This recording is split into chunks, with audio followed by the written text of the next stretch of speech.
లక్ష్మీనారాయణ మాజీ CBI JD ప్రస్తుత ఎన్నికల్లో వైజాగ్ జనసేన ఎంపీ అభ్యర్థిగా పోటీ చేసిన వ్యక్తి.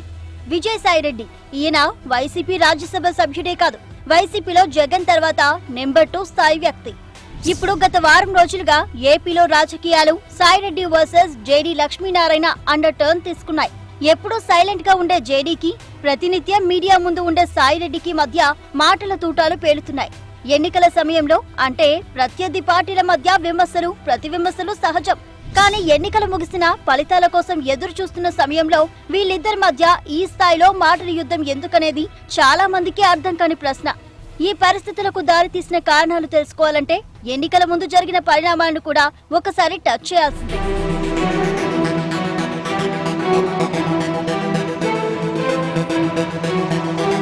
సిబిఐ మాజీ జేడీ లక్ష్మీనారాయణను సింపుల్ గా సిబిఐ జేడీగా తేల్చేయలేం. ఆయనకున్న ట్రాక్ రికార్డ్, నిజాయితీ గల ఆఫీసర్ గా ఆయన తెచ్చుకున్న పేరు అలాంటివి. ఎప్పటి నుంచో ఈయన సివిల్ సర్వెంట్ గా ఉన్నప్పటికీ సిబిఐ జేడీగా హైదరాబాద్ లో ఉన్నప్పుడు ఎక్కువగా పాపులర్ అయ్యాడు. 1965 ఏప్రిల్ 3న ఏపీలోని కర్నూలు జిల్లా శ్రీశైలంలో జన్మించిన జేడీ వరంగల్లోని రీజనల్ ఇంజనీరింగ్ కాలేజీలో బ్యాచిలర్ ఆఫ్ ఇంజనీరింగ్ పూర్తి చేశాడు. ఎంటెక్ కంప్లీట్ అయ్యాక సివిల్ సర్వీస్ కు సెలెక్ట్ అయి మహారాష్ట్ర క్యాడర్ ఐపీఎస్ అధికారిగా బాధ్యతలు స్వీకరించాడు.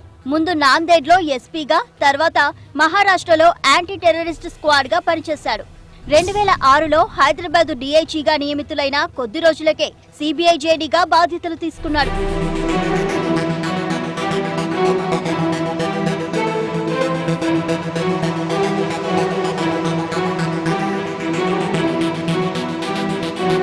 హైదరాబాద్ కు వచ్చిన మొదట్లో లక్ష్మీనారాయణ గురించి ఎవరికీ పెద్దగా తెలియకపోయినా సిబిఐ జేడీగా బాధ్యతలు స్వీకరించిన తర్వాత ఈయన బాగా పాపులర్ అయ్యాడు.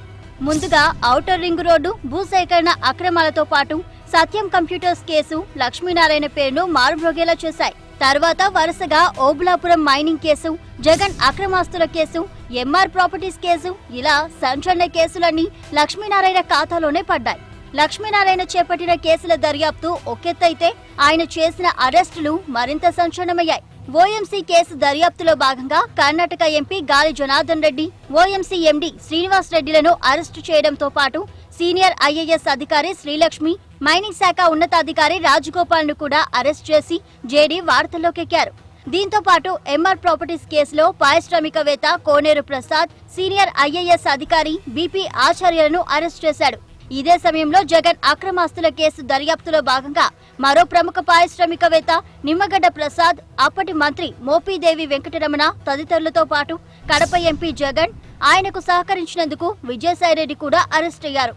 ఈ అరెస్టులు దేశవ్యాప్తంగా సృష్టించిన సంచలనంతో జేడీ లక్ష్మీనారాయణకు సొంత ఇమేజ్ ఏర్పడింది.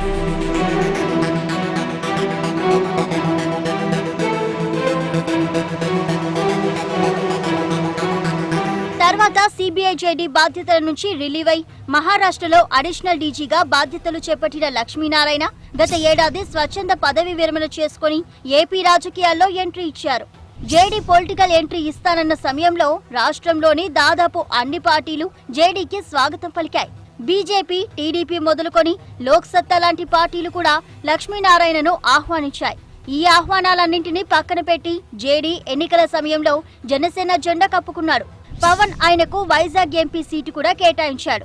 తాను ఎంపీగా గెలిస్తే వైజాగ్ కు ఏం చేస్తానో అన్న అంశంపై బాండ్ పేపర్ ఇచ్చి మరీ వినూత్నంగా ప్రచారం చేసి జనాన్ని ఆకట్టుకునే ప్రయత్నం చేశాడు జేడీ.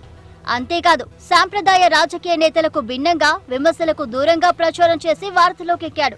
గెలిచినా ఓడినా వైజాగ్ లోనే ఉంటానని చెప్తూ ప్రస్తుతం ఫలితాలు కూడా రాకుండానే తన భవిష్యత్ కార్యాచరణపై జేడీ బిజీ అయ్యాడు.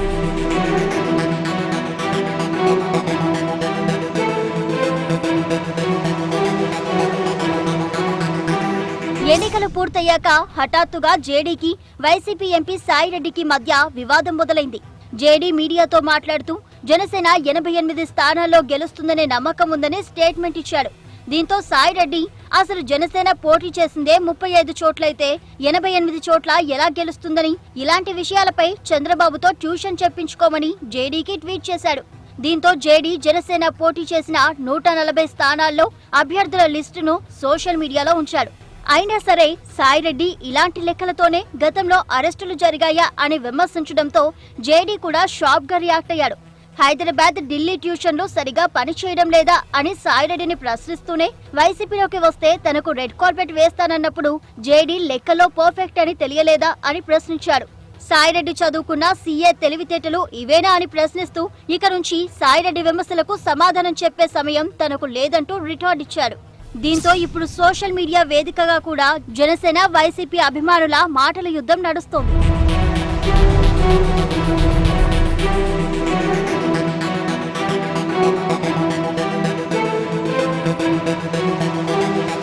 లక్ష్మీనారాయణపై విజయసాయిరెడ్డి కోపం ఇప్పటిది కాదు. జగన్ అరెస్టు సమయంలో వివి లక్ష్మీనారాయణపై వైసీపీ నేతలు చాలా విమర్శలు చేశారు. వైసీపీలోకి వస్తాడనుకున్న సమయంలో సైలెంట్ అయినా తిరిగి ఆయన జనసేనలో చేయడంతో తమ విమర్శలకు వైసీపీ నేతలు పదును పెట్టారు. టీడీపీలో చేరితే చంద్రబాబుతో కుమ్మక్కై తమను అరెస్టు చేశాడనే ఆరోపణలు నిజమవుతాయని, అందుకే చంద్రబాబు తన పార్ట్నర్ పవన్ దగ్గరకు జేడీని పంపించాడని కూడా వైసీపీ నేతలు విమర్శలు చేశారు. ఇక ఇప్పుడు ఫలితాలు రాకముందే జేడీని టార్గెట్ చేయడం వెనుక కూడా కారణం ఉందంటున్నారు. గతంలో ప్రజారాజ్యం తరహాలోనే చాలా చోట్ల వైసీపీ ఓటు బ్యాంకును జనసేన కొల్లగొట్టిందనే సర్వేలు వస్తున్నాయి. జనసేన సీట్లు సాధించుకున్న చాలా చోట్ల వైసీపీకి భారీ నష్టమే చేసిందంటున్నారు. మరోవైపు కాపు ఓట్లు ఎలాగూ తన వెంటే ఉన్నాయనే అంచనాతో సీమలో వైసీపీ ఓట్లకు పవన్ గండిపెట్టే ప్రయత్నం చేశాడు.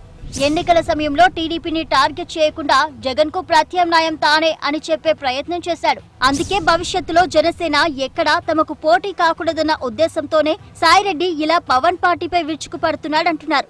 ఒకవేళ వైసీపీ అధికారంలోకి రాకున్నా తమ పైన పెట్టిన కేసులు రాజకీయపరమైనవే అని సాయిరెడ్డి చెప్పే ప్రయత్నం చేస్తున్నాడని అంటున్నవారు లేకపోలేదు. అందుకే వ్యూహాత్మకంగా జేడీని టార్గెట్ చేస్తున్నాడనే వాదనలు ఉన్నాయి.